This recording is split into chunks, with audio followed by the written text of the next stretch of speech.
Vítejte u finálového dílu Pick'em Challenge, kde si zhodnotíme grand finále Fnatic versus Ninjas in Pyjamas. Tak pojďme na to. To dáme Koši, tak to rozjedeme, jo? 3, 2, 1, jedem.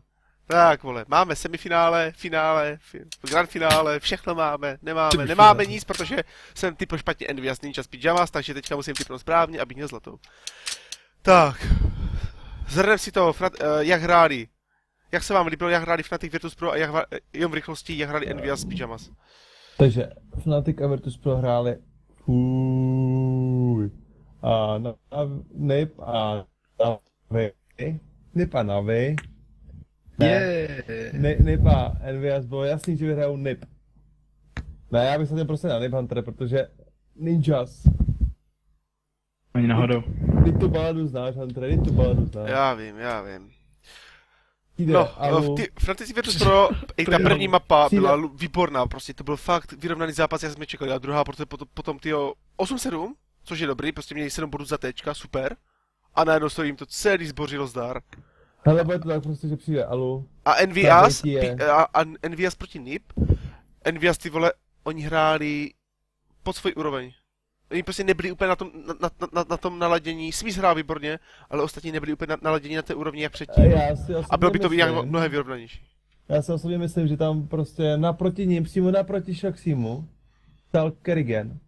Já si myslím, oni tu řechtačku. A jel prostě, řechtal a Shoxi prostě to nedával a koukal na Kerrigana. Ne, potom však na konci toho zápasu mohl vidět, Shoxi potom měl těch v oku, jak si prostě podával ruce se šmaný pákama, tak z té řechtačky chytil takový těch v oku, že už chtěl zabít toho Kerrigana, víš? Pravda, no, on je vydzingal, jako, ale tak. Ne, dal bych na Nip, protože... Ještě někdo má nějaký jiný to?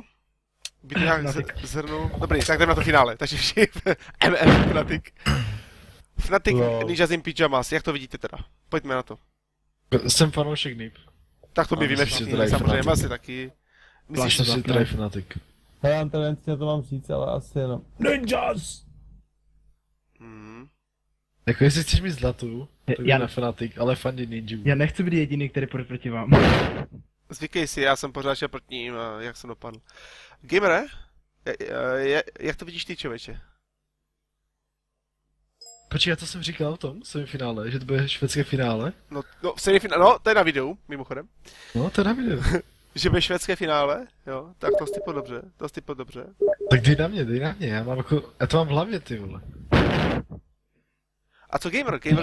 Kam zmizel gamer, člověče? Však jako jde muž jako na slovo. No, já jsem si myslel, že kebab do ruky, no, takže... Evronovi jsem poradil Fnatic. Teraz ako kebab v ruke nemám, ale to je vedľajšie. Ale ja si myslím ako Nip, že vyhrajú, som veľký fanúšik ako tuto Soso a Miles. A rozhodne dávam na Nip. Ako ukázali v dneskašom zápase, že vedia hrať a také veci, proste ľúbil sa mi ich zápas, ich štýl hry. No, každopádně, Nip dneska hráli výborně, Alu trošku zaspával a jestli prostě takhle budou hrát Nip zítra, plus Alu se chytne, tak by to mohl být hodně brutální zápas. A abych pravdu řekl, tady nejsem tak úplně jistý, na koho vsadit. Obecně bych vsadil spíš na Fnatiky, protože jsou takový stálejší v těch výkonech. Ale teď, jestli budou Nip dobře vyspaní, dobře rozjetí, tak to zase můžou vyhrát Nip. Takže to finále je pro mě obrovsky těžký. Pro mě taky. Jako když se takhle rozhodu, tak asi Nip. No, tak to jsme rozhodli. Fnatic asi jdu pro kuře. Tak, běž pro kuře. Tedy na Fnatic, ať se pohádáme zase, ty bys Veronem, já budu s Milesem. No. Zase pohádáme. Veron tady nebyl, tak my jsme nemohli fandit s Veronem a vás bylo moc, tak potom to jasně, to je potom jasné, že na té keši vyhráli tak jasně Ninjas in Pyjamas, protože vy jste fandili aspoň 3, já jsem byl sám a to prostě nejde. Pak přišel Kingpin, to světla naděje, přišel Kingpin a najednou Envious začali dávat, pak odešel Kingpin, Envious přestali dávat.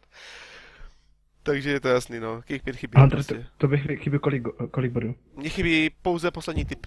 Poslední typ rozhodne, jestli budu mít stříbrnou, anebo zlatou. Mě taky, takže pokud ty sadíš proti mně, takže jeden z nás se potom může smát druhému. Takže ti na Nip. Já bych si a já mám mezi smát striebornou. Kým, ty máš 37 bodů. Tak, ale ja mám medzi bronzovou a striebornou a vysvetloval som ti, že som si kúpil len 3 nálepky. Ano, my víme. To je debil. Každopádně. Hunter, ja to spravím. Fnatic a Nip. Fnatic Nip, hoši. Fnatic Nip. Co jsem poslal. Fnatic Nip. Hej, Počkej. Počkej. Neruš, tady je velký rozhodnutí. Skam, ty vole. Zase to... Málo, zase chceš skemovat. Hoši, neklikejte na to, je to scam určitě. Je to skam, jak svině. Chlapci. Fnatic Nip. Já chápu, jak se tam vždycky připojit, ty vole, jako. Nevím, ty vole. Prásk a dal jsem to tam. Hoši, je to tam. No, a teďka co, ale. Ale pojď, štros. Takže volba je tajná, hoši. Je to štrops, mimochodem. Neříká se pštros, ale šprops. Já už to říkám. Štrops, jo, je to štrops, není to pštros, ale je to štrops, to je jako velice důležitý. Ty jsi Milo, zábijak. A ty si dali kebab do ruky. Už mám? Výborně, takže já jsem vsadil, volba je tajná. To uvidíte za chvilku ve videu. A já si myslím, že to může jít úplně na jakoukoliv stranu, prostě každý z těch týmů to může tak neskutečně strhnout na tu svou stranu, že tady se nedá typovat, jakože jasně to vyhrajou tamtí. Ne, to prostě ne, bez šance. Toto už je prostě finále, to už teď prostě pade na pade zdar, zkus to a uvidíš, to bude. Dobrý, hoši. A já trtkám Kingpinovu mámu. Takže tím bych to tady... A teď nám řekni něco, co nevíme. Jo, ještě gamer. Jo, výborně. Tak, hoši, tím bych to tady ukončil. Tak, díky moc za účast a já už to vypadám. Doufám, že se vám líbila i nejen tato epizoda, ale i celá série a doufám, že se uvidíme u dalšího videa. Zatím, čau.